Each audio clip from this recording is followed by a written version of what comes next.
Mesdames et messieurs, bonjour, bonsoir, ça dépend de l'heure à laquelle vous nous suivez. Bienvenue dans votre forum Les Jeunes du Message. Cette émission spéciale recevra l'homme de Dieu, le révérend pasteur Ben Mutombo Lyon. Il est berger de la mission évangélique Branham Église à Kinshasa et un peu partout dans le monde. Ce soir, nous allons le recevoir dans le cadre de ses déclarations. Déclarations qu'il a pu démontrer lors de la convention qu'il avait organisée dans son église en rapport avec les noms que les gens devaient adorer après l'ouverture des sceaux. Après cette convention, il a eu à organiser une conférence débat, laquelle plusieurs serviteurs de Dieu de Kinshasa qui avaient intervenu bien sûr lors de cette convention avaient donné leurs avis en rapport avec ces noms qui devaient être adorés après l'ouverture des sceaux. Au cours de cette conférence débat, l'homme de Dieu et son camp avaient parlé des trois mots nobles de la Bible. Et c'est ce qui nous amène ici. L'homme de Dieu a accepté de donner des citations qui lui donnent cette permission à conclure que les trois mots nobles de la Bible seraient William Marion Branham. Homme de Dieu, bonsoir et bienvenue. Bonsoir, chers journalistes. Merci. J'espère que vous allez bien. Oui, je vais bien. La grâce du Seigneur est avec nous. Alors, comme vous le savez, nous, c'est Branham Mourien, Wamba Oubala. Alors, ce soir, nous vous invitons dans les cadres de ce que vous avez fait comme déclaration, vous et votre camp, lors de la conférence débat que nous avions organisée ici dans votre église, il y a un peu plus d'une semaine. Vous avez pu conclure que les trois mots nobles dont William Branham parle, les trois mots nobles de la Bible, seraient William Marion Branham. Est-ce que vous réaffirmez ces déclarations? Chers journalistes, je crois que je n'ai pas l'habitude de déclarer une chose et la nier demain. C'est ce que je crois. C'est ce que je suis prêt à défendre aussi. Merci, pasteur. Alors, bien avant que nous puissions attaquer cette histoire, cette déclaration que vous avez bien sûr affirmée, nous allons vous accorder d'abord quelques 5 ou 10 minutes. Vous allez résumer la convention régionale que vous avez organisée il y a presque 10 jours ou plus avec d'autres serviteurs de Dieu en rapport avec quel nom devrions-nous adorer après l'ouverture des sceaux et dans quelle forme Dieu devait être adoré aujourd'hui. Est-ce que vous pouvez nous résumer dans quelques minutes seulement avant que nous puissions prendre la question du jour? Avant de prendre la question du jour, le journaliste John Katz me demande de résumer la convention dans 5 ou 10 minutes. C'est pratiquement impossible parce que c'est un grand sujet, mais juste pour donner une image de ce qui s'est déroulé, voilà, et ce que les gens pouvaient retenir, de l'objectif qu'on avait en organisant cette convention. Et même jusqu'à la conférence débat qui a chapeauté le tout.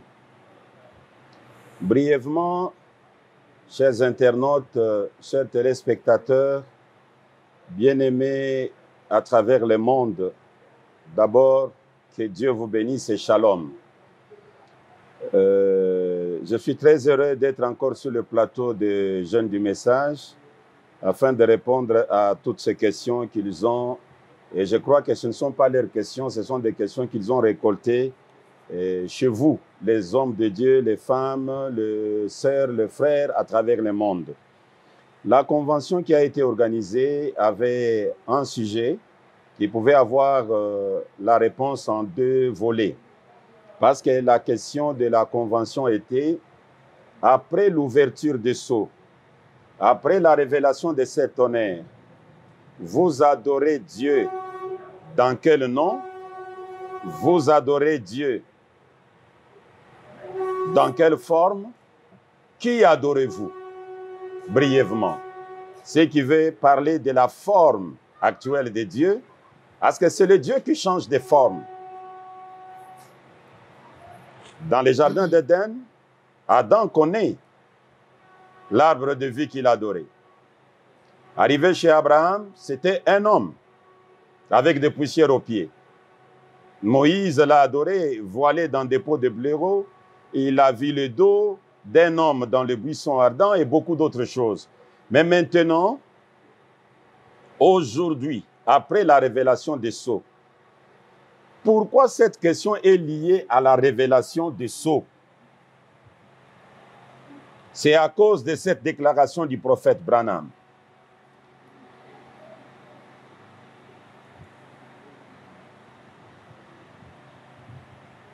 Il dit, je suis dans un guide, prêché le 14 octobre 1962 à Jeffersonville, Indiana, USA, le paragraphe 35. Et le Saint-Esprit parle toujours de la parole. J'ai beaucoup de choses à vous dire.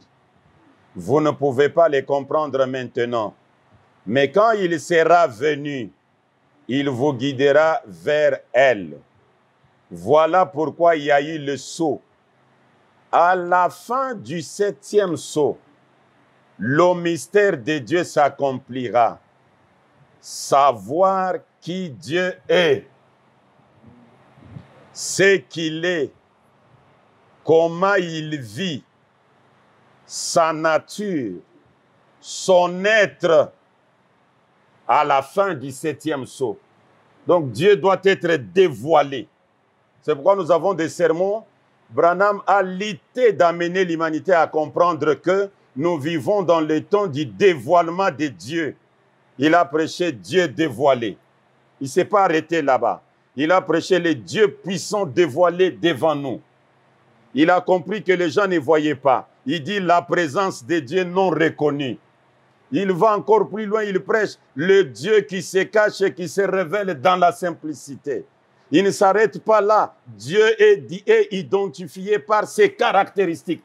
Tout ça, Branham Litton a amené les gens à comprendre que le 7e sceau est arrivé à la fin. Les sceaux sont révélés. Et dans l'âge d'Éphèse, prêché le 5 décembre 1960, à Jeffersonville, Indiana, USA, le paragraphe 39, il dit ceci. Jean a entendu les 7 tonnerres et il ne lui fut pas permis d'en parler. Il a entendu les voix, mais les dos du livre étaient scellés de 7 sceaux. Cependant, les jours où ces sceaux seront ouverts, le mystère de Dieu s'accomplira.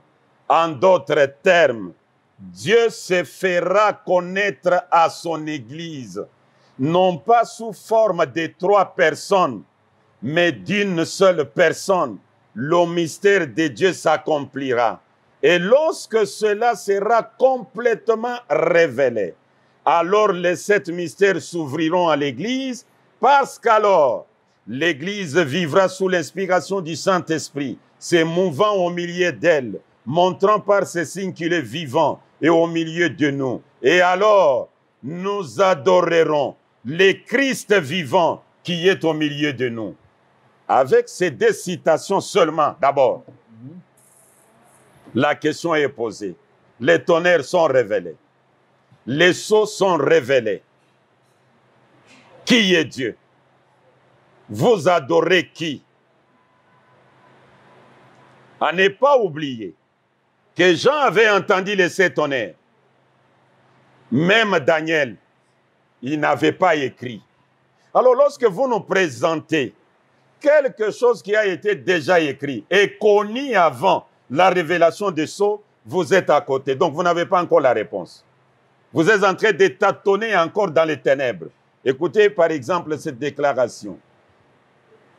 Je ne sais pas si je vais la trouver ici. Non, elle n'est pas ici. C'est dans Apocalypse, chapitre... Apocalypse, livre des symboles.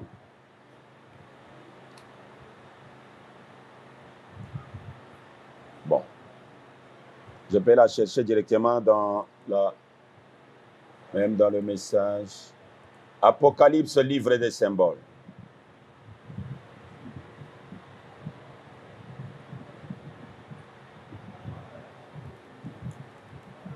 Je vais aller au paragraphe, je crois, 58 ou 63.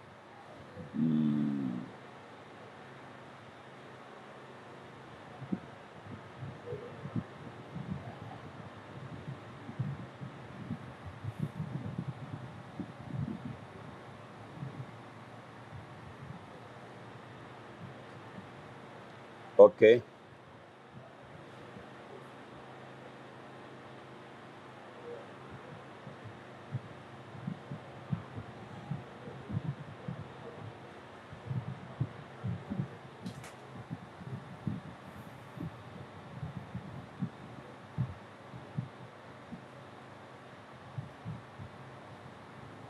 OK, je suis là.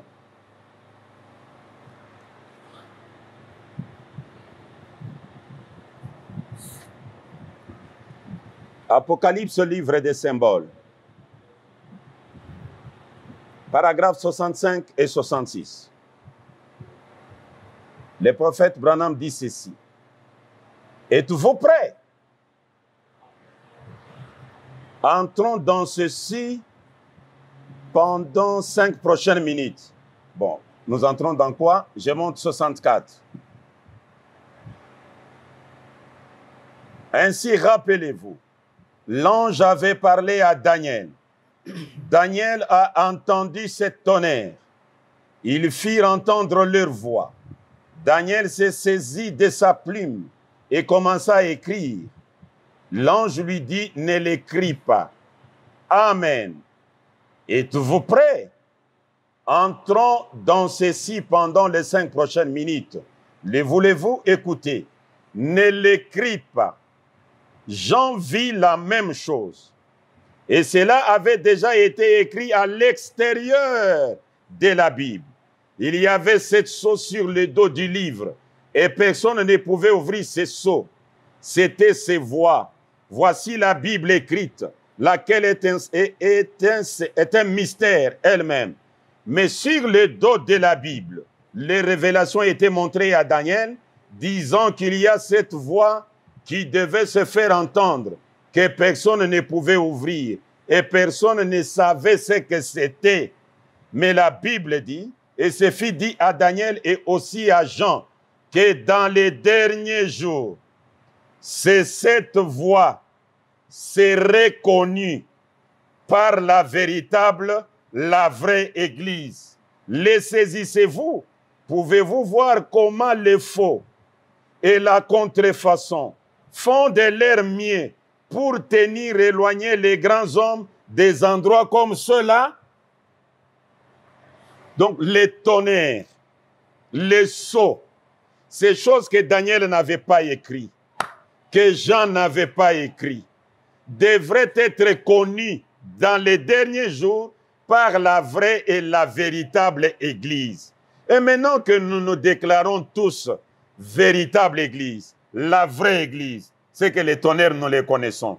Parce que d'ailleurs, nous avons reçu le révélateur des tonnerres. Je vais lire une écriture ici.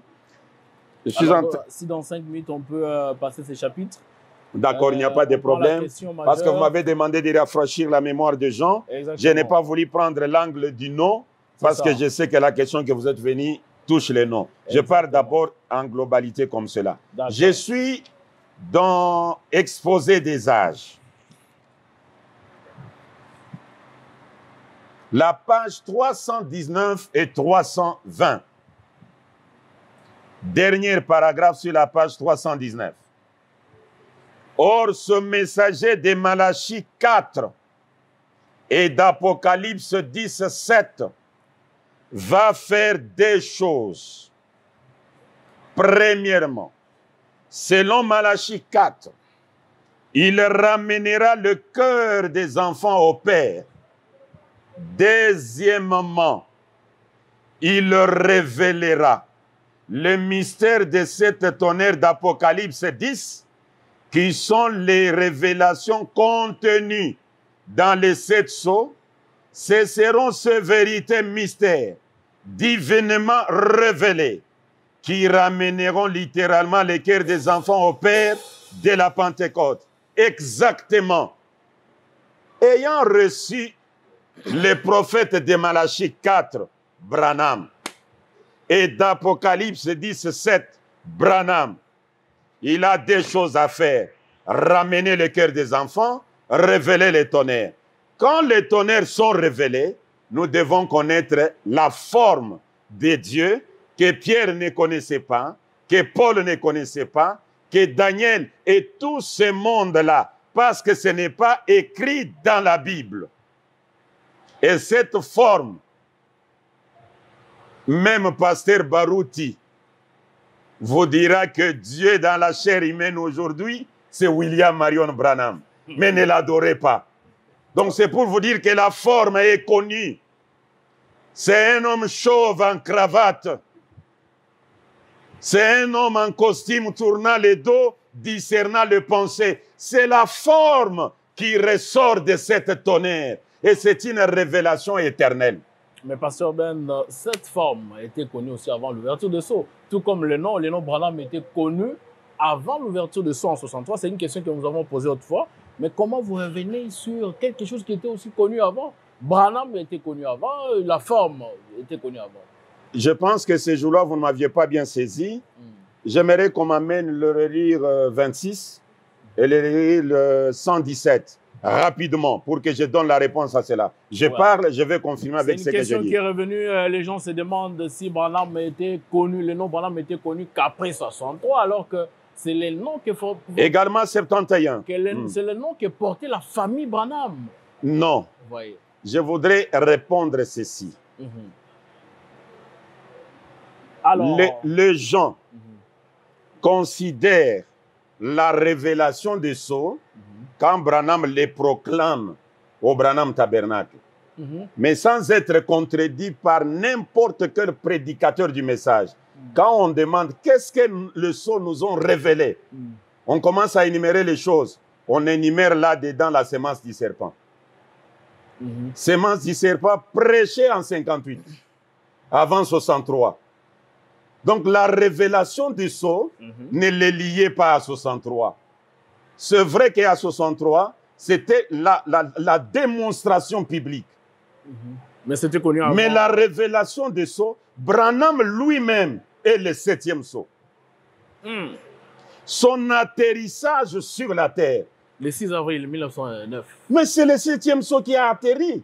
Et Branham dit le 7e Sceau est comme un fusée, est en train d'exploser. Les histoires sortent, d'exploser, les histoires sortent. C'est ce qu'il dit dans le 7e Sceau. Le 7e Sceau ramène Jésus sur la terre, mais vous voyez Branham, comment se fait-il? Maintenant, regardez. Okay.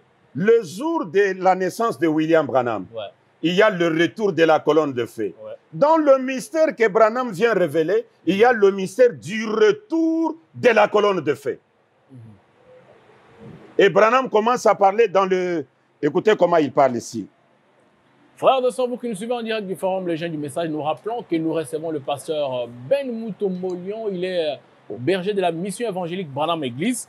Il va répondre aujourd'hui à la question de savoir les trois mots nobles de la Bible dont parle William Branham.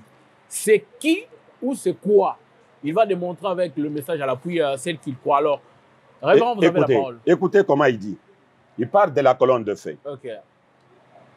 Je lis juste une partie, hein? Et puis je vais lire encore une autre ici.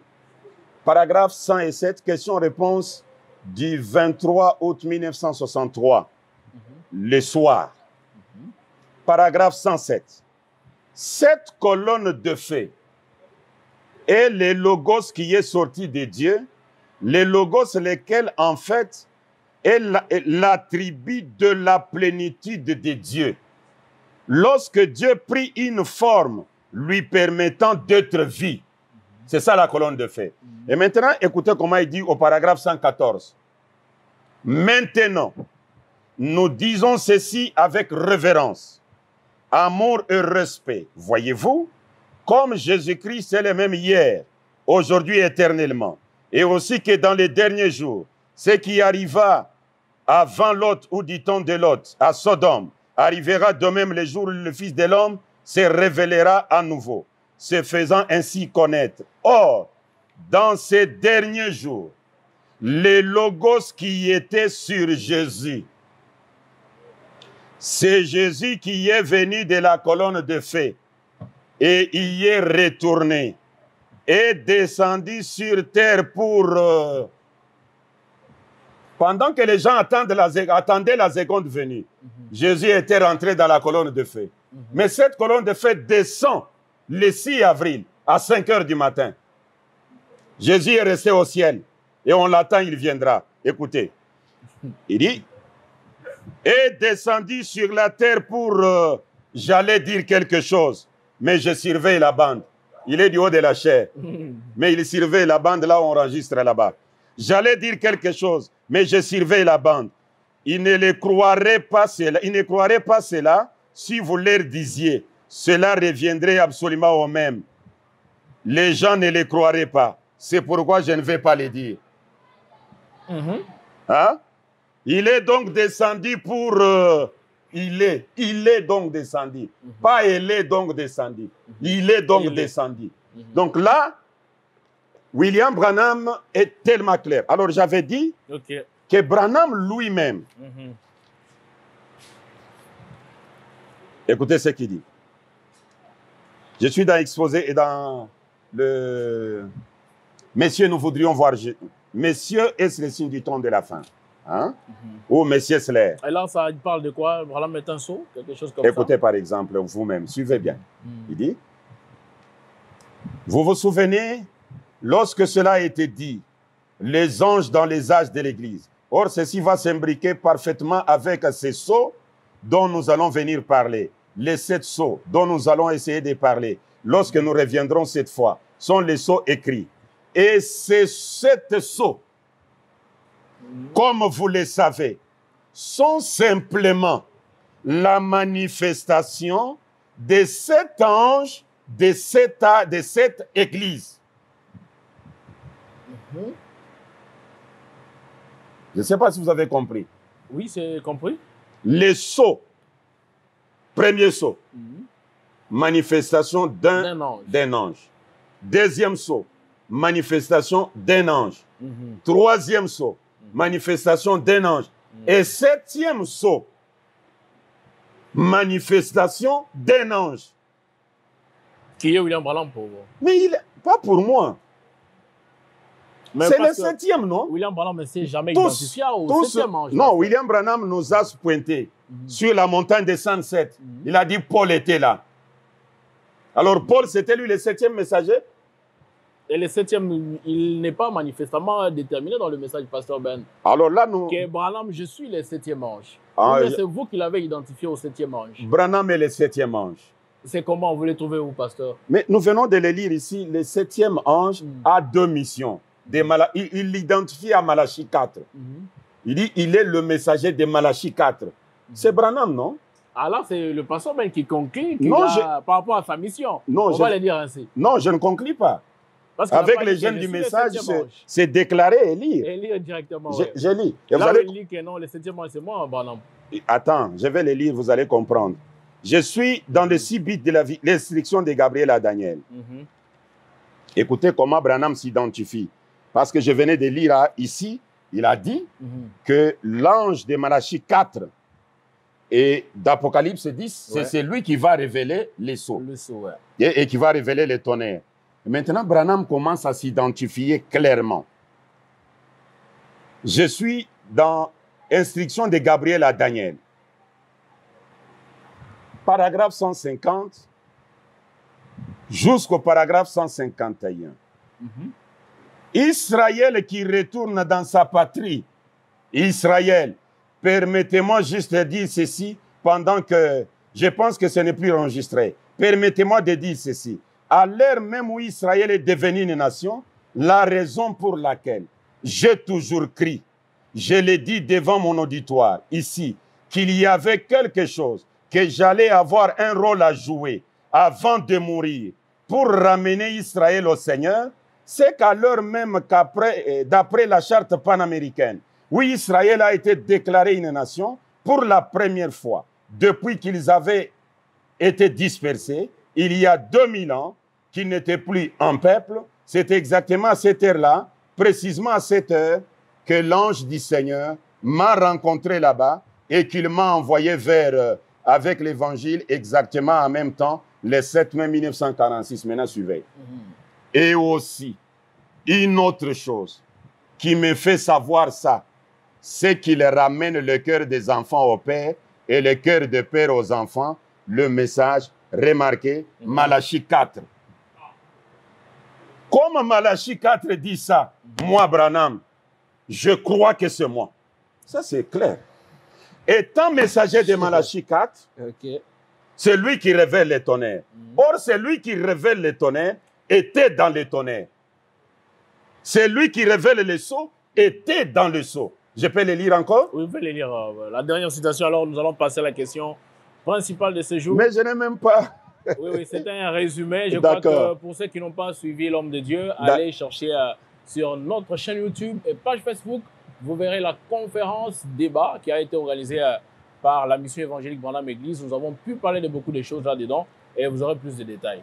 Je suis dans C'est le lever du soleil.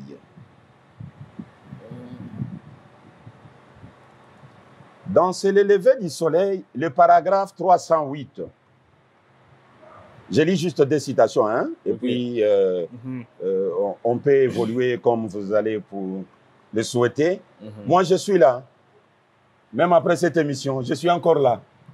Et quand vous serez disposé, s'il y a des questions, je suis là. Exactement, des questions reviendront sur quelques déclarations aussi qui venaient de ressortir ici pour avoir plus de clarté en rapport avec ce que vous croyez. Nous avons vu celui qui nous révèle les sceaux, qui nous révèle les tonnerres. Branham s'est pointé. Mais maintenant, ici, il nous dit, c'est le lever du soleil, prêché le 18 avril 1965. Le paragraphe 308. Il est celui qui a ouvert ses sceaux. Avant ça, il n'a pas parlé de Jésus qui a ouvert ses sceaux. Je peux remonter. Regardez ce que nous avons vu en ce jour. La puissance vivifiante nous est venue pour ouvrir les 7 sceaux. C'est quoi ça? L'intelligence d'un homme? Non. La puissance viviante de Dieu. Voyez, la puissance viviante de Dieu prédit que cela arriverait. Voyez, la puissance viviante de Dieu a forcé le monde à en attester la vérité. L'ange du Seigneur, dont je vous ai dit qu'il était là, dans une colonne de feu, la puissance viviante a permis que le monde en atteste la vérité. Et ça, ils ne le savent pas ce que c'était. Nous, nous le savons. Nous, nous le savions. Nous n'avons pas regardé de ce côté-ci. Et c'est notre Seigneur là où vous voyez.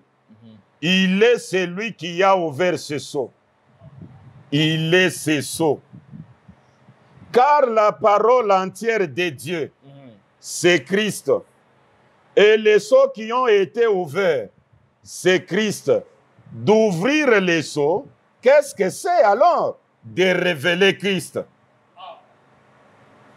Alors si c'est Jésus, mais il a été déjà révélé par Pierre. Dieu a fait Seigneur et Christ. C'est Jésus que vous avez crucifié. Vraiment. Ça n'a pas d'importance qu'aujourd'hui, Branham vient nous révéler le même Christ et Jésus. Il a été déjà révélé. Jésus a été déjà révélé. Il a été déjà révélé. C'est pourquoi Branham parle de deux Christ. Il dit le Christ des gentils et le Christ des Juifs. Merci, Pasteur Ben. J'ajoute la deuxième citation que j'avais dit. Alors. Oui, la dernière. Nous allons passer à la question. Est-ce que nous avons déjà consommé nos 28 minutes? Oh, oui, oui. Je suis dans le 7e sceau. Le 7e sceau.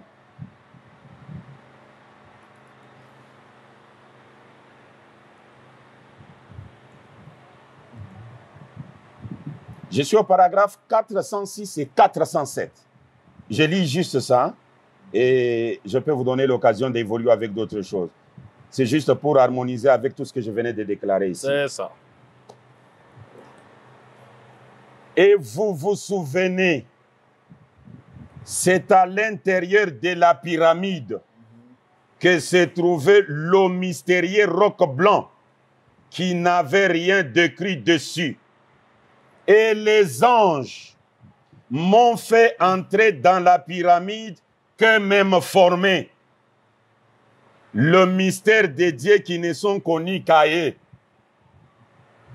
Et donc, c'était les messagers qui étaient venus interpréter cette pyramide, ou ce message du secret de ces 7 sceaux qui reposent à l'intérieur de la pyramide. Je relis. Et vous vous souvenez, c'est à l'intérieur de la pyramide que se trouvait le mystérieux roc blanc qui n'avait rien d'écrit dessus. Et les anges m'ont fait entrer dans la pyramide qu'eux-mêmes formaient. Le mystère de Dieu qui ne sont connus qu'à eux.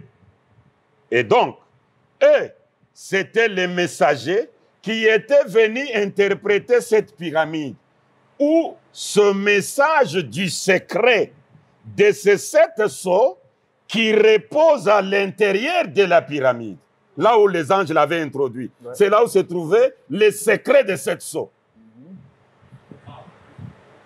Et le secret là, c'est un caillou blanc qui n'avait rien d'écrit dessus. C'est pourquoi dans la Bible, on dit, c'est lui qui reçoit les cailloux, reçoit les noms. Alors, je descends. Donc, 7 anges qui étaient à ma gauche, en fait, ils seraient les derniers, ou le 7e ange. Si on les comptait de gauche à droite, en effet, il était à ma gauche. Je les regardais venir de l'ouest, alors qu'il se dirigeait vers l'est. Donc, il était vers la gauche. Donc, ce serait le message du dernier ange, cet ange-là. Ce serait le message du dernier ange. Très impressionnant. Vous vous souvenez que j'avais dit qu'il renversait un peu la tête et qu'il avait des grandes ailes pointues et il avait volé directement vers moi. Or, ça, c'est ce 7e sceau. C'est encore quelque chose d'impressionnant. Donc, le 7e ange, donc je n'ai rien inventé. Je n'ai rien inventé. C'est celui qui a brisé les sceaux. Et c'est William Branham. D'après ce que vous venez de lire. C'est William Branham. Alors, frères et sœurs, l'homme de Dieu a tenté de faire un petit résumé de tout ce qu'ils ont parlé au cours de la conférence. Et le prophète Branham dit, on adore celui qui a révélé les sceaux. Ok. Et c'est le 7e ange. C'est le 7e ange. Et cette déclaration-là, vous allez la lire dans Apocalypse chapitre 5, deuxième partie, depuis le paragraphe 207 jusqu'au paragraphe 212. Bien reçu, homme de Dieu. Alors, l'homme de Dieu a donné la conclusion en quelques lignes de ce qu'ils ont pu défendre, lui et son camp, lors de la convention, la mini-convention régionale qu'il a organisée dans son église il y a peu. Alors, homme de Dieu, aujourd'hui, nous venons pour parler de cette question des 3 monobles. D'accord. La fois dernière, vous avez pu défendre avec votre camp que les 3 monobles de la Bible, William Branham les connaissait. Avant que vous puissiez nous parler de ces 3 monobles, nous allons lire une citation ici pour rafraîchir la mémoire, la citation que nous avons donnée autrefois lors de la conférence. C'est dans les expériences prêchées le 2 mars 1948. Nous allons prendre la partie au milieu. Frère Branham dit, nous sommes sur le point de clôturer. Vous savez, sur le point d'aller aux réunions, allez-vous remarquer que chaque fois, après que j'ai demandé ou réprimandé un esprit, je reste toujours parfaitement silencieux pendant quelques instants. Qui a remarqué cela dans les réunions? Frère Branham pose la question. Faites voir les mains. Avez-vous remarqué cela? Maintenant, voici ce qu'il en est. Il y a 3 mots que je dois répéter en ce moment-là. Voyez? Et ce sont les 3 monobles de la Bible. Aucun mortel sur la terre ne sait cela. Voyez? Et quand je demande cela, alors cela revient avec ses couches à un point au retour, donc ça continue. Ici, William Branham dit que la personne qui doit connaître ces 3 monobles doit être un immortel. Non, il n'a pas dit ça. Il a dit aucun mortel ne connaît. Exactement. D'accord. Les mortels, ça les contraire, c'est l'immortel. Non, il n'a pas dit que l'unique personne qui peut connaître ça doit être immortel parce que lui est mortel. Il a dit la chose la plus difficile pour Dieu, c'est d'amener un mortel à croire un autre mortel. Voilà. Le mortel là, c'était lui, Branham, pour le croire lui. Mais lui, mortel, il répète ces 3 mots nobles, c'est qu'il les connaît déjà. Alors ici, il n'a pas parlé des 3 mots nobles, il a dit les mots 3 mots nobles, mais il ne l'a pas cité. Il dit reste silencieux. Pendant ce temps, il répète les 3 mots nobles. Qu'il n'a pas cité ici. Oui. Alors, mais il les connaît. Démontrez-nous d'où tirez-vous cette conclusion selon laquelle les 3 mots nobles dont William Branham parle ici dans les expériences des 48 seraient William, Marion Branham, c'est ce que vous avez défendu autrefois. Vous savez, c'est l'expérience telle que vous venez de le lire. Ouais. Je peux relire la même citation dans ma façon de répondre. En train de répondre, petit à petit, nous arriverons à voir clair. Merci. Je commence, vous avez lu le paragraphe 130. 135. Bon, je commence avec 134. 34, ok. Juste un instant. Je vais essayer pour celui-ci. Je sens ces deux esprits qui combattent ensemble là. Cette jeune fille est sourde muette. Pour moi, elle ne sait pas ce que c'est lui ou le parler. Maintenant, inclinez la tête. Tout le monde, soyez vraiment respectueux. Voyez si je peux l'amener à entendre. Père bien-aimé, cette petite fille née sourde muette, nous nous rendons compte qu'elle ne sait rien sur le parler ou l'ouïe. Mais tu es le seul qui peut lui accorder cela. Maintenant, aide-moi, Dieu bien-aimé, aide-moi à vaincre cet esprit de surdité et de mythisme. Accorde-le, Dieu bien-aimé, au nom de Jésus-Christ. Toi, esprit sourd muet, sors de cette jeune fille au nom de Jésus-Christ. Frère Branham, tape les mains. M'entends-tu? Elle n'est pas... Maintenant, gardez vos têtes inclinées donc. Et les gens ont gardé les têtes inclinées. Ils entendent Branham qui dit « Amen ». Vraiment. Vous voyez? Amen. La jeune fille dit « Amen ». Très bien. Chérie, papa, levez la tête. Nez sourde muette. Observez-la. M'entends-tu? Elle m'entend. Frère Branham frappe les mains. M'entends-tu? Oui. M'entends-tu?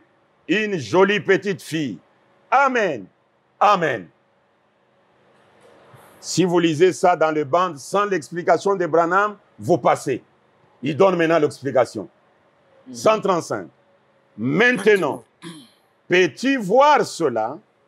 J'aimerais te dire quelque chose donc. Observez. Voici ce qui se passe.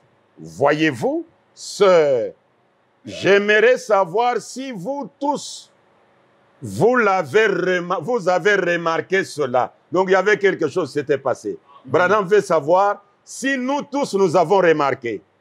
Pourtant, il avait demandé aux gens d'incliner les têtes. Oui. Voilà. Nous sommes sur le point de clôturer. Vous savez, sur le point d'aller aux réunions. Avez-vous remarqué que chaque fois, après que j'ai demandé ou réprimandé un esprit, je reste toujours parfaitement silencieux pendant quelques instants? C'est là où, avant que de continuer à lire, c'est là où j'ai dit à mes collègues pasteurs, Pasteur Ben, regarde, même pour donner la vie éternelle au petit poisson, il a dit au nom de Jésus. Mais le silence qui a suivi le nom de Jésus, vous ne l'avez pas remarqué? Et le fond même du silence. Ce qui s'est passé pendant ce silence. C'est grave. Alors là, Au frère Branham priait toujours au nom de Jésus, mais il est resté silencieux pendant un moment. On continue avec la lecture. Il dit, je reprends. Hein? Allez-y. Avez-vous remarqué que chaque fois, après que j'ai demandé ou réprimandé un esprit, je reste toujours parfaitement silencieux pendant quelques instants? Qui a remarqué cela dans des réunions? Faites voir le main. Avez-vous remarqué cela? Maintenant, voici ce qu'il en est. Il y a 3 mots que je dois répéter en ce moment-là.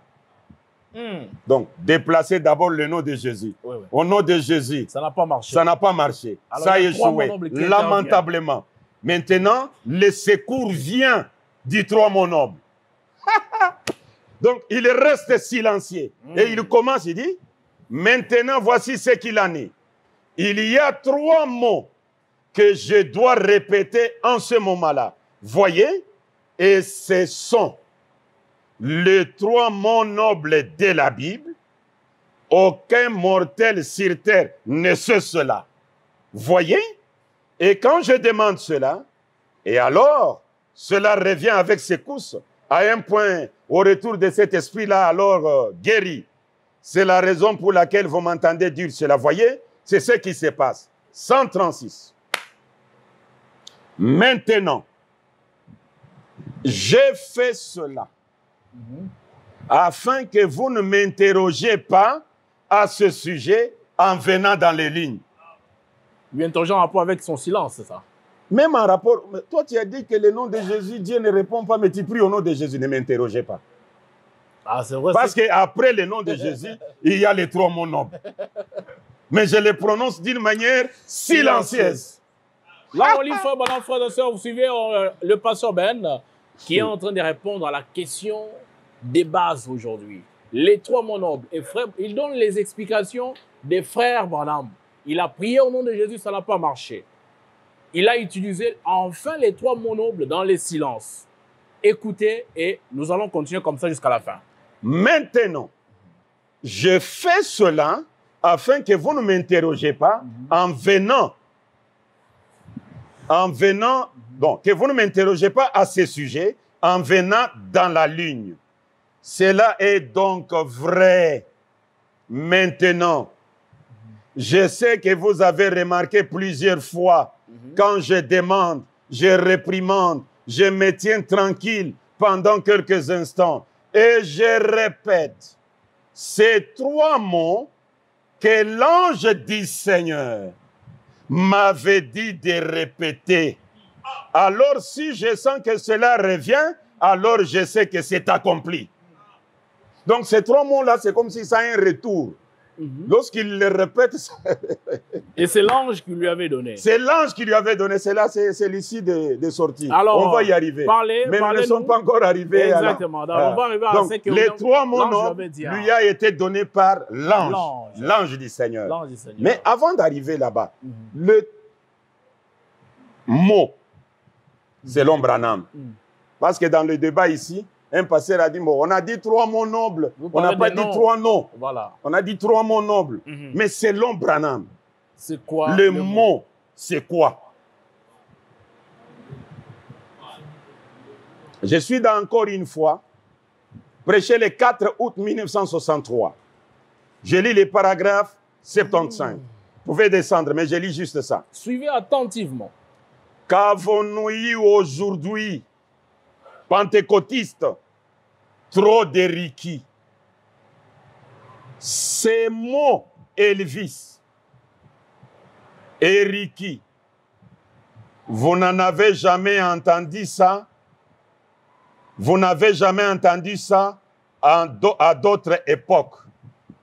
C'est un mot, c'est le nom pour cet âge-ci. Il va avec cet âge. Il signifie quelque chose. Le mot, le nom, c'est la même chose. Avant de toucher les trois mots nobles, Branham nous révèle les trois mots saints, mais que les serviteurs du diable utilisent, pendant que Branham, lui, utilisait les trois mots nobles. Écoutez.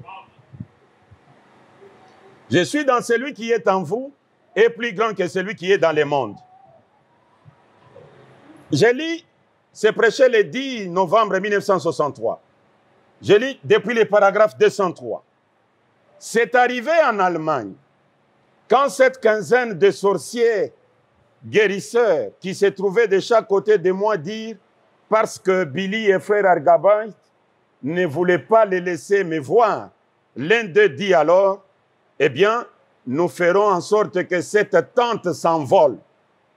Et ils s'assirent là avec leur enchantement et ils invoquèrent leur Dieu, le diable, qui vint avec un orage. Il y avait là 30 à 40 000 Allemands et cette tente levait et redescendait comme ceci.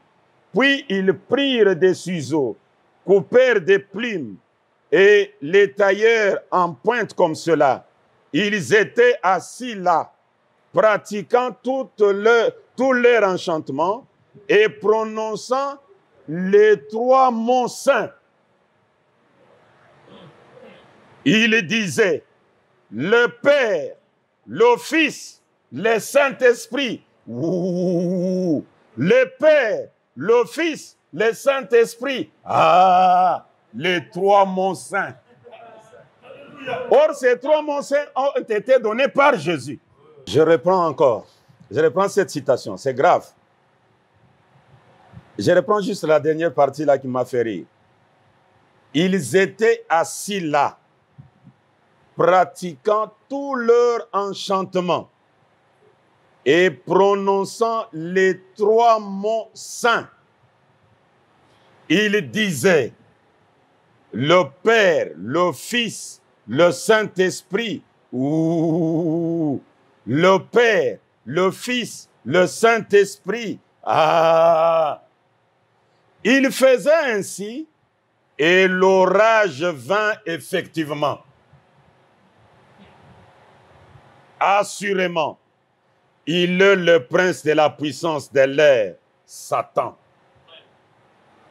Mais ils ont invoqué Satan avec la déclaration du Seigneur Jésus. Baptisez-les au nom du Père, du Fils et du Saint-Esprit. C'est devenu les trois mots saints, mais du diable. Branham va nous expliquer. Et ils firent venir l'orage comme même cette énorme tente qui était comme cela. Oh, il couvrirait tous les quartiers, presque. Et il avait une armature de bois sur laquelle la toile était fixée. Les vents s'engouffra là-dessous et la souleva. Ces vents soufflaient et les éclairs brillaient. Mais j'ai continué néanmoins à prêcher. Et oh, ils continuaient à pratiquer leur enchantement et à prononcer ces trois petits mots saints. Donc, loin de comparer ça aux trois mots nobles de la Bible. Ok. Voilà la précision. Ouais. Voilà. Ils continuaient à pratiquer leur enchantement et à prononcer ces trois petits mots saints. Ils disaient les trois mots saints, Père, Fils et Saint-Esprit, des deux côtés, comme cela. Puis je vis l'un d'eux s'incliner et être entouré de démons, mais sans être lié. Ah, la force, les démons ne sont pas liés. Hein? Et j'ai dit à frère l'Ouest, ne traduisez pas ceci. Toi, n'interprète plus. Laissez-moi m'occuper de ces démons qui n'est pas encore liés là. Laissez-moi m'occuper d'eux. Et le calme est revenu. Ces sorciers sont rentrés estropiés. Ils avaient les trois mots saints. Branham l'appelle les trois petits mots saints. Et ces trois petits mots-là, c'était Père, Fils et Saint-Esprit. Une déclaration qu'on peut retrouver dans le message, qu'on peut retrouver dans la Bible. Mais c'était devenu la propriété du diable. Maintenant, nous retournons aux trois mots saints, aux trois mots nobles de la Bible qu'aucun mortel ne connaît. Retournons là-bas. Et le message est bon. Il dit, je prends le paragraphe 136. Maintenant, je fais cela afin que vous ne m'interrogez pas à ce sujet. Je suis dans l'influence, hein? Notre citation des trois mots nobles là. Paragraphe 136, influence 3.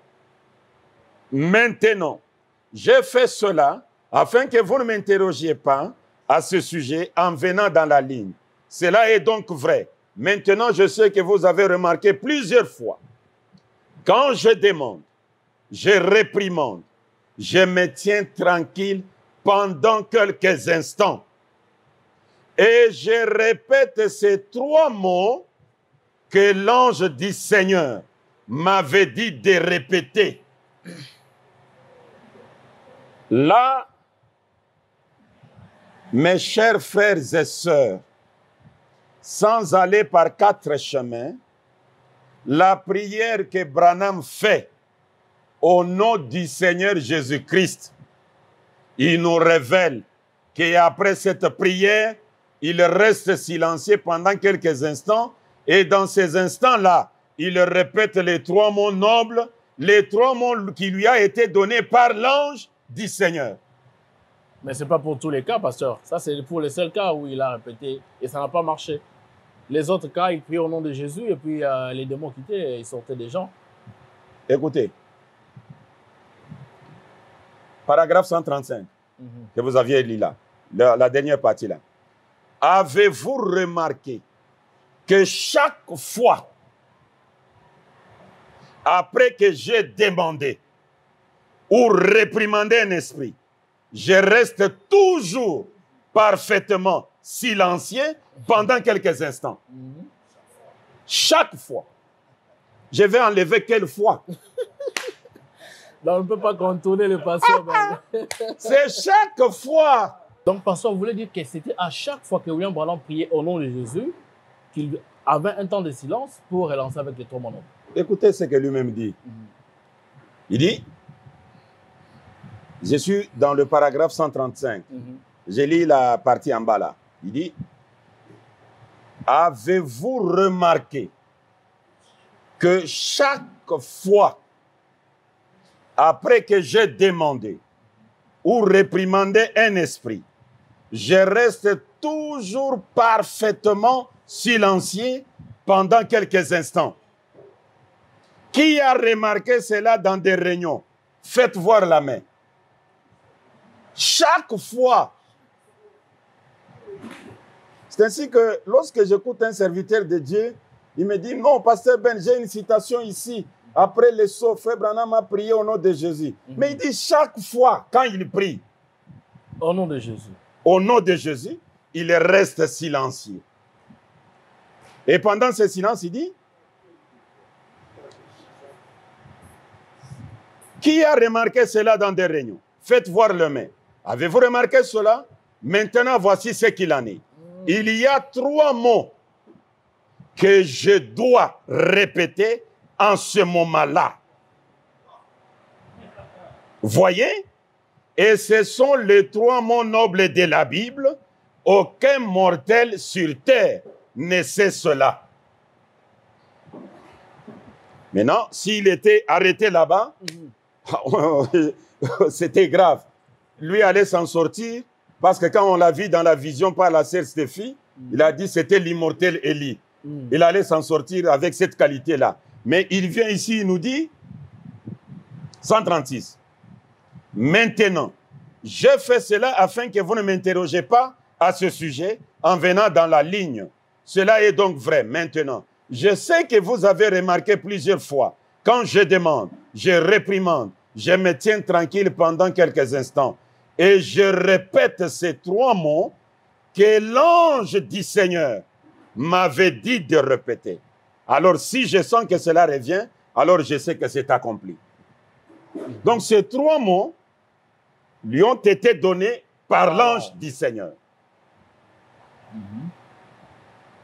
Maintenant, notre travail, c'est de commencer à chercher dans le message.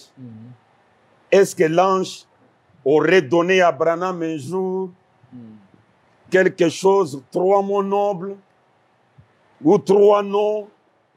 Parce que mot et nom, pour Branham, c'est la même chose. Ouais. Est-ce qu'il lui a donné ça? Dans mes recherches, je retrouve Branham avec un problème le jour où il a reçu la vision de la tente. Écoutez un peu quelque chose qui se passe là-bas.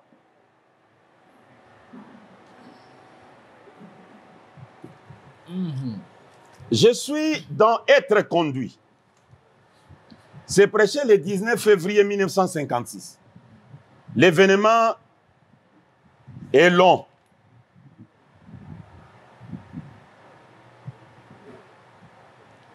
C'est long, mais je vais lire depuis le paragraphe 23, ou même 22 en descendant. Ça, il faut que je les lise un peu lentement. Je peux aller jusqu'au paragraphe 26. Vous allez suivre. Il dit, c'est beaucoup, mais je commence même ici. Et voici cette très douce lumière s'est déplacée en s'éloignant de moi Et il est descendu et est entré dans ce petit bâtiment. C'est la vision de la tente. Je prends juste une partie. Il y a donc une différence entre la lumière et l'ange. En effet, il était toujours ici avec moi, mais la lumière était entrée dans le bâtiment, et cet ange a continué à parler derrière moi. C'est un grand homme. Et il a dit, je te rencontrerai là à l'intérieur. Ainsi donc, j'ai dit, je ne comprends pas pourquoi là à l'intérieur. Il a dit, observe. Et cette femme, quand elle est sortie de là, celle qui était sur la civière de l'ambulance, elle était entrée de pousser la civière de l'autre côté. Et il a dit, la dame lui a demandé avec 10 ans, qu'est-ce qui est arrivé? Elle a répondu, je ne sais pas. Donc la dame est venue malade sur la civière. Elle est entrée dans la petite cabane là en bois. Elle sort de l'autre côté en parfaite santé. On lui demande qu'est-ce qui s'est passé là-bas. Elle dit, je ne sais pas. Quelque chose est simplement arrivé. Elle a dit, j'étais sur cette civière. Elle a dit, j'étais cloué au lit pendant des années. Et voici sorti cet homme transportant ses béquilles. Et il lui a demandé ce qui s'était passé. Il a dit, je ne savais pas. Et il est venu à l'estrade témoigner. Et j'ai dit, je ne comprends pas ce qui se passe là à l'intérieur. Écoutez, il est toujours scriptureur. Il a dit, notre Seigneur n'a-t-il pas dit, quand vous priez, ne soyez pas comme les hypocrites qui aiment être vus des hommes. Il a dit, entrez dans la chambre et après cela, ferme la porte. Ensuite, prie ton Père qui voit dans le secret et lui qui voit dans le secret te les rendra.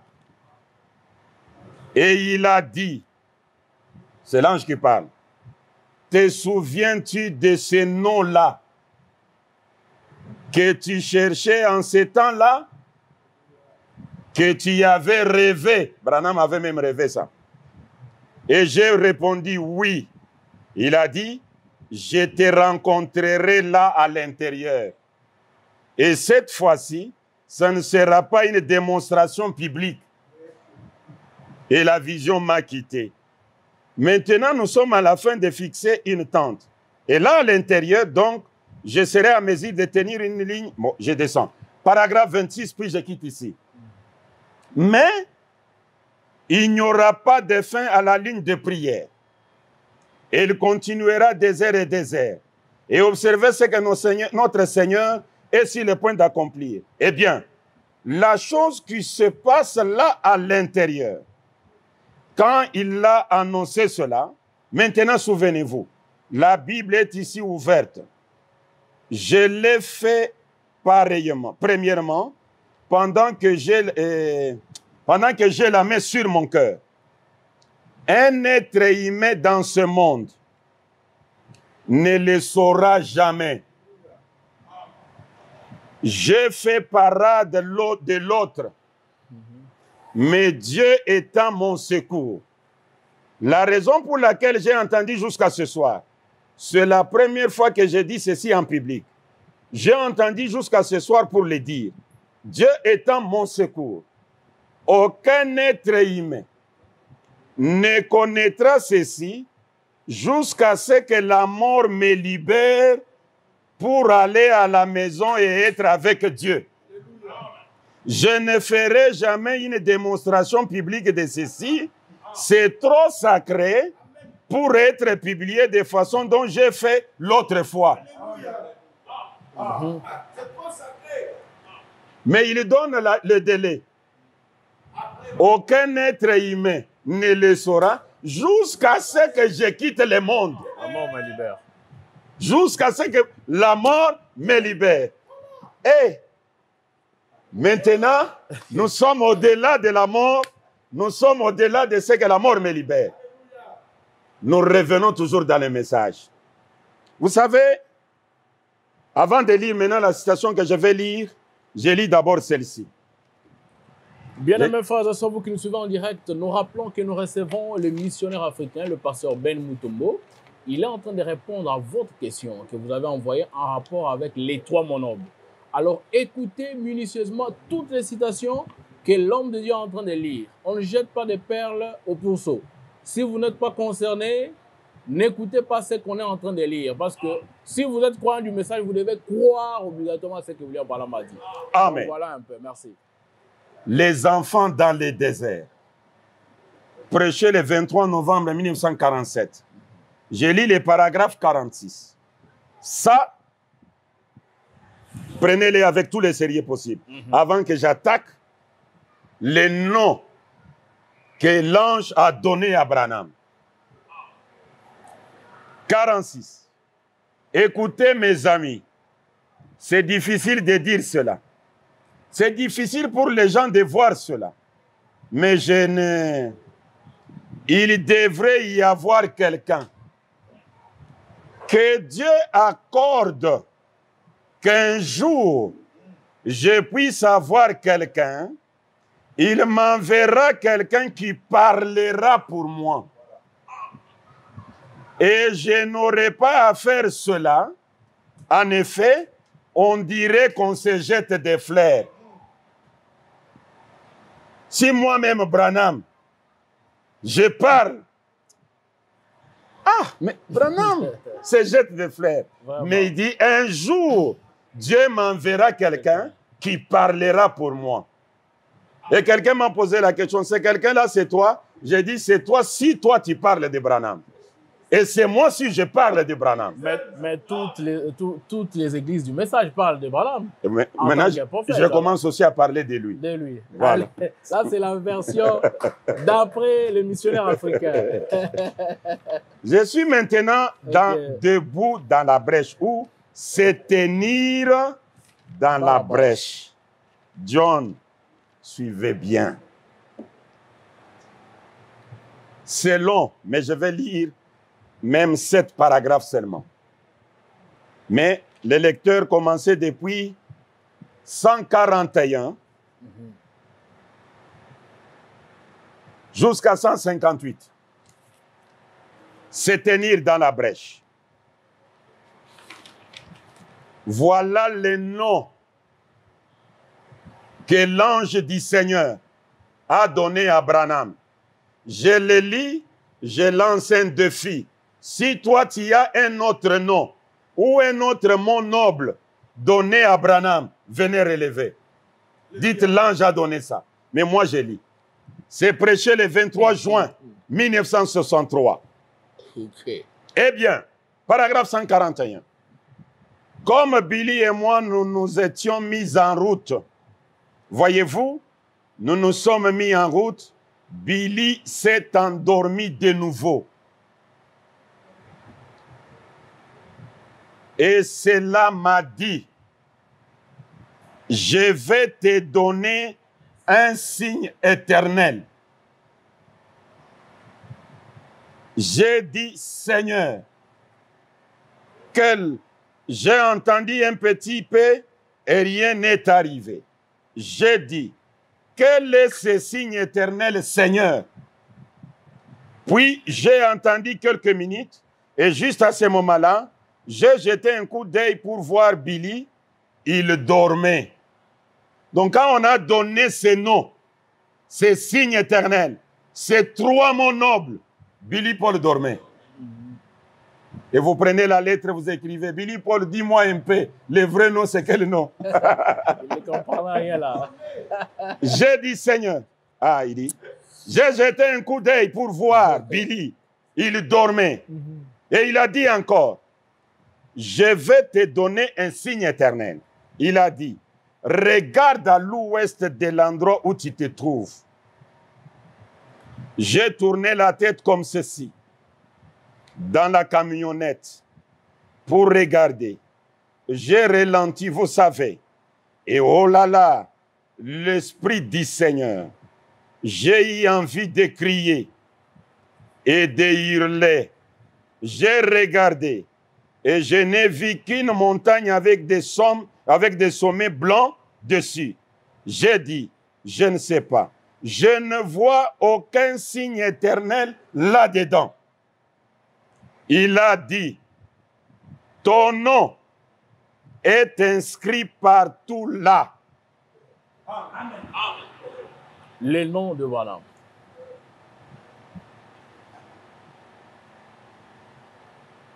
Ton nom est inscrit partout. Donc, ton nom est inscrit partout là. Là, on ne parle pas du nom de toi qui nous regarde, on parle du nom de Branham. Du nom de Branham. Ok, Pasteur Ben donne la citation. Ton nom, Branham, c'est un signe éternel. Ton nom, Branham, est inscrit dans toute cette montagne-là. Oh, je me suis dit, qu'est-ce? Et je me suis senti très faible. Et je me suis mis à freiner. Billy s'est réveillé et m'a dit, qu'est-ce que tu as? Et j'ai étiré mes mains comme ceci, la sueur me coulait de mes mains. Vraiment. Donc le nom-là a fait couler les sueurs. Qu'est-ce qui se passe, papa? Regarde seulement les sueurs. Jusque dans le main, Billy. Billy regarde même dans le main les sueurs. C'est ça le message que nous avons cru. Pasteur, avant que vous puissiez continuer, je vais faire une petite mise au point. Oui. Il y a un frère qui me disait que lorsque le pasteur Ben, vous faites des émissions avec le pasteur Ben, Oui. vous êtes trop excité. Je suis excité parce que le message que vous et moi nous croyons et le pasteur Ben, c'est ce qui est en train d'être lu. Amen. À part le message, on n'a pas une autre vie à l'extérieur. Donc c'est ce qui nous donne, nous, là, la vie. Donc on est excité parce qu'on lit. Amen. Là où on ne lit pas, on ne sera jamais excité. Peu importe la compréhension que vous aurez, mais on a lu le message et ça dit ce que ça dit. Merci, pasteur, vous pouvez continuer. C'est grave. Papa, là c'est Billy Paul qui se réveille. Son père a compris que les noms que je cherchais, les noms qu'on rencontrait dans une petite cabane en bois, dans la vision de la tente, les noms que j'avais rêvés, c'est mon nom. La sueur. Billy demande, papa c'est quoi? Mon fils regarde seulement. Pourtant, ça ne veut pas dire les trois mon noble, pasteur. Là, c'est les signes éternels. Son nom, signe éternel. Moi, je couvre ma prière avec les signes éternels. Branham dit, aucune prière ne peut être exaucée si elle n'est pas couverte du signe. Et vous avez préféré prendre le signe éternel? Je n'ai pas préféré. C'est Dieu qui donne le signe éternel. Ce n'est pas moi. Et il dit, ton nom, le nom de Branham. Il va progresser. Billy s'est réveillé et m'a dit, qu'est-ce que tu as? Et j'ai étiré mes mains comme ceci, comme ceci. La sueur me coulait des mains. J'ai dit, Billy, il se passe quelque chose. À un moment donné, je sais où j'ai mal agi. On te donne les noms. Mais tu as mal agi où? Vous ne voulez pas de questions sur la chose? C'est terrible. Le message est très bon. Le message est profond. Nous avons toujours dit que les papas de ce monde laissent des véhicules. Vraiment. À leurs enfants. Ils laissent des chèques bancaires. Ils laissent de ceci et de cela. Mais nous avons notre Père. C'est H-A-M. Oui, oui. Le Père des nations. Exactement. Il nous a laissé notre domaine. L'héritage. C'est le message qui est notre domaine. Donc quand nous sommes dans le message, nous devenons même excités. Exactement. Donc, je peux aller... Je saute, je prends paragraphe 152 directement. Jusqu'à 155. Il a dit, combien de pics y a-t-il dans les montagnes? Regarde. Branham a vu une chaîne de montagnes. Maintenant, l'ange dit Seigneur. Le Seigneur lui-même lui dit, comptez un peu les pics. Combien y a-t-il de pics? J'ai dit, il y en a 7. Et là, Billy redormait encore ou bien là, il voyait aussi? Je crois qu'il il a dormi encore parce que ça, c'est trop profond. Il a dit que ça, il faut après son départ. Okay. J'ai dit, il y en a 7. ton nom a combien de lettres? Alléluia. Et Branham commence à épeler. B1, R2, A. Donc, B-R-A-N-H-A-M. M-A-R-R-I-O-N. B-R-A-N-H-A-M. Donc, il épelle et ça vous donne 7. 7. 7.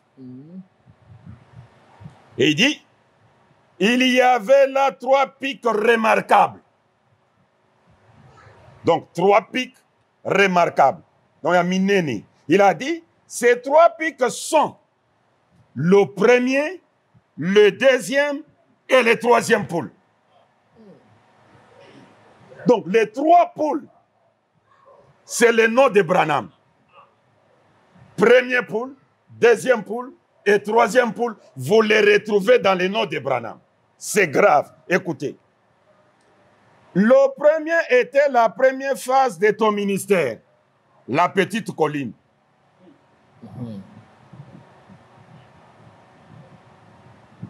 Donc, ton premier pôle, c'est assez haut. Vous savez, les signes dans la main.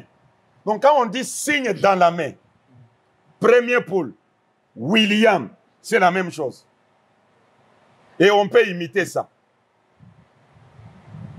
Je continue d'abord de lire, parce qu'en coupant, ça peut déranger. Exactement. Puis, il y a un petit intervalle au milieu, correspondant à la période pendant laquelle je m'étais retiré, étant trop épuisé. Même le repos de Branham est dans la montagne. L'espace de son nom révèle son repos, qu'il est fatigué. Ah. Je m'étais retiré, étant trop épuisé. La plupart d'entre vous s'en souviennent. Et puis est venu le discernement, le deuxième pôle. Eh bien, j'ai eu un autre, il y a environ quelques années maintenant, concernant, disons, ce petit pic. Voyez-vous, comme mon ministère est alors revenu le troisième pôle. Maintenant, regardez la citation, presque oubliée quand nous lisons ça. Mais, passons avant que vous lisez, ici, il est fait mention de 2 mots. Quand vous avez dit ton nom a combien de lettres, il a écrit, bon, il a épelé Branham, Marion Branham. Oui. Il n'y a pas William dans ça. C'est Oui. pas 2 noms, 2 mots. Là, c'est 2 mots. Mais l'essentiel pour nous, ton nom est inscrit partout là-bas. Maintenant, on va poser la question à Branham. Ton nom, c'est comment? On peut lui demander. Demandons-lui. Comment tu t'appelles, Branham? Je suis dans question-réponse sur le sceau. Et tout ça, vous retenez ça en tête? Non, dans le cœur. Vraiment. Dans la tête, je peux oublier. Vraiment. Dans le cœur, je vais aller avec ça jusque dans la gloire. Vraiment. Parce que la tête a sa durée. Hein? Ok. Et le cœur, c'est éternellement. Écoutez.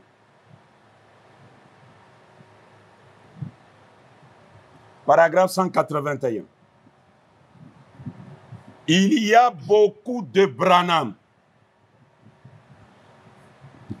Si vous voulez parler de moi personnellement, mais je suis le seul William Marion Branham. Ça, c'est moi. Mais il y a beaucoup d'autres William Branham et tout, un peu partout. La question est répondue, pasteur. Vous pouvez avancer. D'accord. Maintenant, écoutez. 157. Ah. Écoutez. Et il a dit que cela subsiste. Si jamais il y a un doute dans ton esprit, souviens-toi de cet endroit et reviens ici. Là, c'est l'ange du Seigneur qui dit à Abraham, même si les doutes vous venaient dans la tête, revenez ici. Quand il revient, il regarde la montagne, signe éternel. Il regarde la montagne, le nom que l'ange m'a donné. L'ange du Seigneur m'a dit, je vais te donner le signe éternel. Moi, je m'attendais, le signe éternel, peut-être on a dessiné. Quel est ce signe éternel? Ton nom est inscrit dans tout cela. Alors, chers internautes, au travers du journaliste, la question est répondue. Donc, c'est par là que vous avez tiré les 3 mots nobles de la Bible. Elle est là. Mais vous n'avez pas fini par mettre en relation les 3 mots nobles et les signes éternels. Vous avez lu les signes éternels. Peut-être quand mais pour relier les deux, 3 mots nobles et les signes éternels, parce que c'est la réponse. C'est ça le combat que j'ai commencé avec. C'était le combat d'amener d'abord l'humanité à comprendre que mot pour Branham, c'est le nom. Pourquoi nous sommes allés debout dans la brèche? Nous sommes allés là-bas parce que les 3 mots-là, Branham lui dit, c'est l'ange qui lui avait donné ça. Et nous avons recherché dans le message, nous retrouvons là où l'ange lui a donné. En lui donnant, il lui donne son propre nom.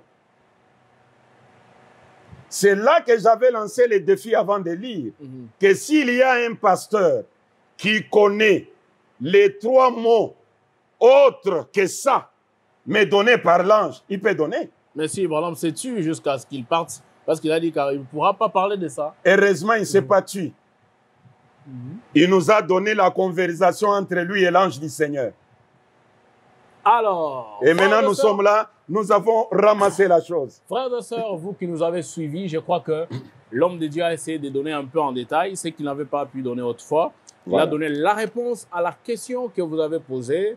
Les 3 mots nobles de la Bible dont parlait William Branham, l'homme de Dieu a expliqué que c'est l'ange qui lui avait parlé de ça. Et quand il parle de ce que l'ange lui avait parlé, l'ange lui pose la question de savoir, c'est comment ton nom? William Branham cite son nom. Et Frère Branham dit que c'est ça les signes éternels. C'est ce que l'ange lui avait dit. Alors, révérend Ben. Il les recommande même que même si les doutes revenaient, revenez ici. Qu'il revient là-bas pour regarder cela. Et quand il revient là-bas, pour ôter ses doutes, il va lire son propre nom. Révérend Ben, vous avez parlé d'une citation en rapport avec comment couvrir sa prière avec les signes. Voilà. Est-ce que vous pouvez nous la lire? Je crois que c'est celle-là qui va aussi nous mettre ensemble avec ceux qui nous suivent en ligne pour qu'ils ne puissent pas rester encore avec des questions à se poser dans leur tête. Pour cette question, j'ose croire qu'elle a été répondue. Si vous avez un autre, quelque chose d'autre à donner, le révérend Ben est là, renvoyez ça et il est prêt à discuter avec vous là-dessus parce que c'est scripturaire.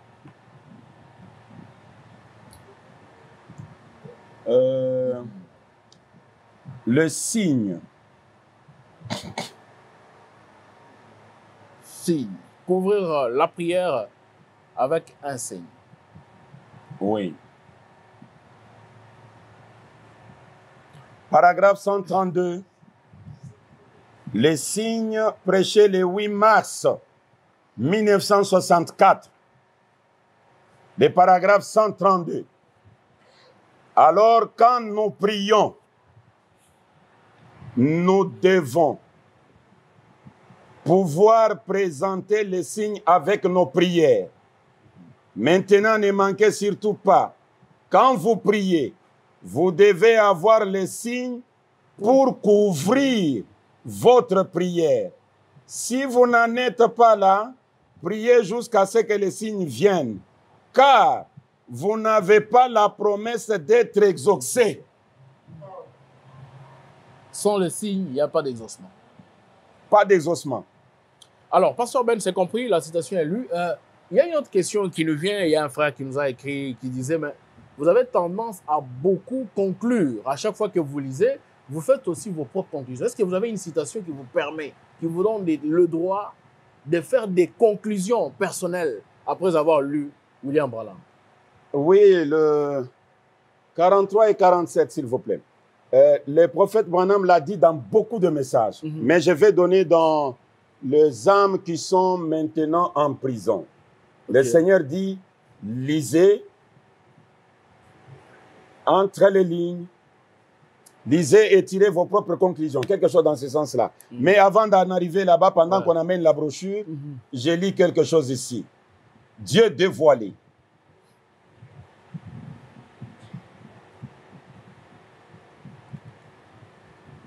Je lis le paragraphe 23.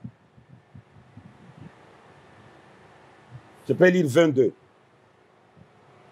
Maintenant, mon sujet de ce matin, je mets ma confiance en Dieu qui leur révélera ce qu'il en est. Et chaque fois, si vous qui prenez les bandes et les écoutez, j'espère et je veux croire que vous avez reçu une compréhension spirituelle de ce que Dieu a essayé de faire voir à l'Église sans le dire carrément. Donc Dieu veut nous dire quelque chose, mais il ne l'a pas dit. Mais Branham dit, chaque fois que vous écoutez les bandes, lui croit que vous avez la compréhension spirituelle de ce que Dieu a voulu dire, mais sans le dire ouvertement. Et c'est sur base de ça que vous arrivez aussi à comprendre des choses en avance par rapport à plusieurs. Ça y est, là, c'est clair. Par exemple, Branham qui vous dit, je vais tourner mon dos pour vous permettre de connaître que c'est le même ange qui était chez Abraham. Mais quelqu'un qui vous dit, pasteur, est-ce que c'est Branham qui était chez Abraham? Ah oui, oui. Alors que Branham vient de le dire. Hein? Mais il vous dit, est-ce que c'est Branham qui était chez Abraham? Qu'est-ce que vous allez répondre? Et quand vous lui dites, c'est Branham, il dit, non, vous avez conclu. Mais Branham dit, je vais tourner mon dos pour vous faire savoir que le même ange qui était chez Abraham, c'est le même qui est ici ce soir. Hein? Attends, je vais... Les âmes qui sont en prison... C'est une question qui a été d'ailleurs répondue lors de la conférence débat. Oui. Vous avez pu aborder avec d'autres citations là claires d'ailleurs. Très clair. Et je pense que c'est ce qui est important. Nous l'avons même abordé lors de notre émission. Oui. Et si toi déjà, Frère Branham dit que ce n'était pas Jésus, toi tu enlèves Branham, alors donne le nom de celui qui était chez Abraham. C'est ça aussi le problème. Pour donner, ils ne sont pas disposés à les donner. Voilà.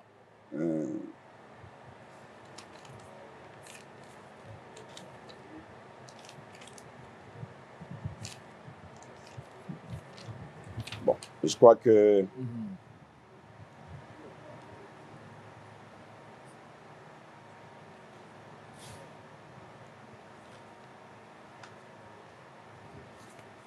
Il y a une citation où il dit lisez et tirez vos propres conclusions. Nous pourrions la donner même prochainement au lieu que nous puissions On va laisser ça en commentaire. Ceux qui suivent en direct pourront lire ça. Je suis là. Les âmes qui sont en prison maintenant. Prêché le 10 novembre 1963. Nous voyons que Jésus, paragraphe 101. Nous voyons que Jésus, dans son ministère, après qu'il ait prêché au peuple, nous allons être tout à fait scripturaires.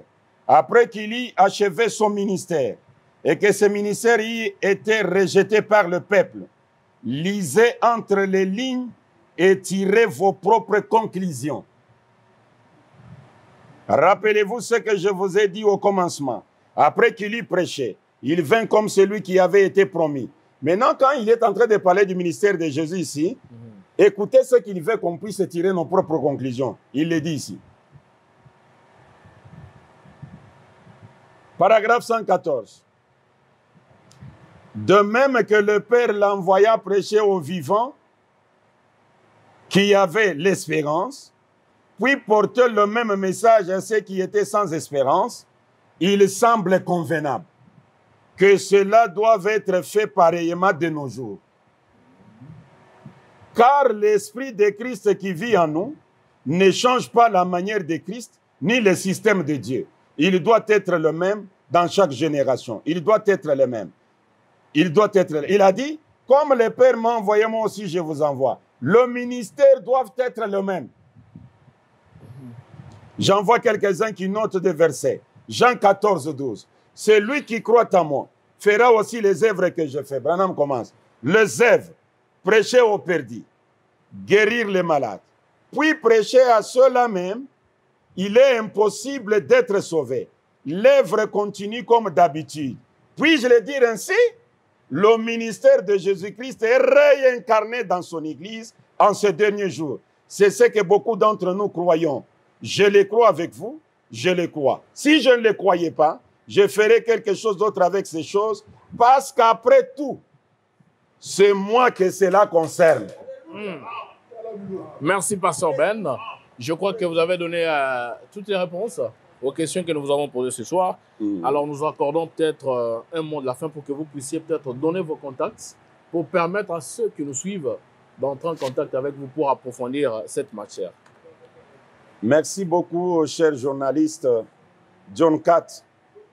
Je suis très content de vous et du travail que vous êtes en train de faire pour le message.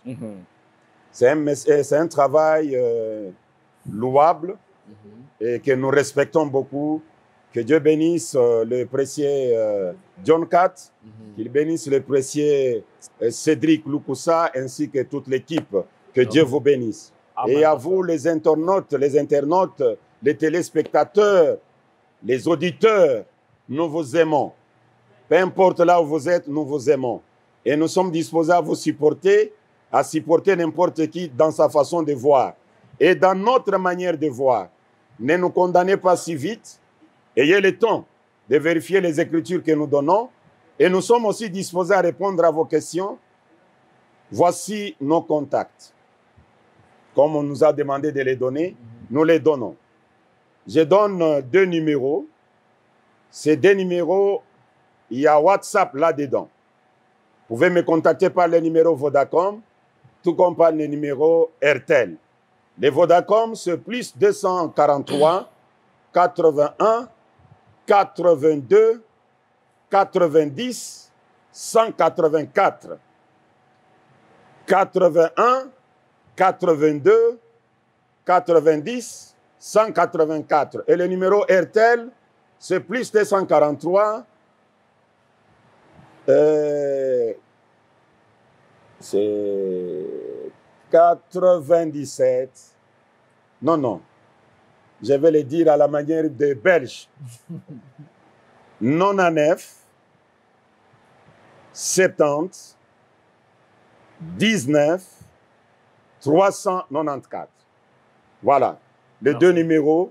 Et vous pouvez nous atteindre facilement à tout moment. Si peut-être vous appelez, nous n'avons pas pris, parce que nous avons reçu quand même des leçons avec des numéros inconnus. Faites quand même un petit message. Pasteur, je suis tel endroit, j'ai besoin de vous poser une question sur la parole de Dieu. Nous allons prendre votre appel sans difficulté. Merci, Pasteur Ben. Ce sera votre mot de la fin. Que les Très-Hauts vous bénissent. Amen, merci beaucoup. Nous disons que nous rappelons que dans les tout prochains jours, nous reviendrons avec une émission pour nous parler de l'historique du message que vous, du 3e Exode, vous avez cru. Comment est-ce que ça a commencé, que ce soit au pays, que ce soit en Afrique, dans le monde, si vous avez les données, on vous accorde quand même le temps de faire aussi des recherches pour compléter ce que vous avez déjà, parce que nous, en tant que Forum Les Jeunes du Message, nous vous considérons comme un pionnier aussi parmi les adorateurs de William Branham. Alors, nous reviendrons dans les jours qui viennent pour que vous puissiez aborder ce chapitre avec nous. Est-ce que vous l'acceptez? Pour parler sur l'historique du message dans l'angle des adorateurs. Voilà, des adorateurs de William Branham. Dans le monde, en Afrique, et plus précisément en République démocratique du Congo. Est-ce que vous êtes prêts? Je suis prêt, je vais faire mes recherches. Merci, Pasteur Ce Ben. que je ne connais pas, je vais découvrir et je serai prêt pour donner l'historique claire. Merci, Pasteur Ben. Voilà qui met la fin à notre émission de ce soir. Que Dieu vous bénisse. Bye. Bye.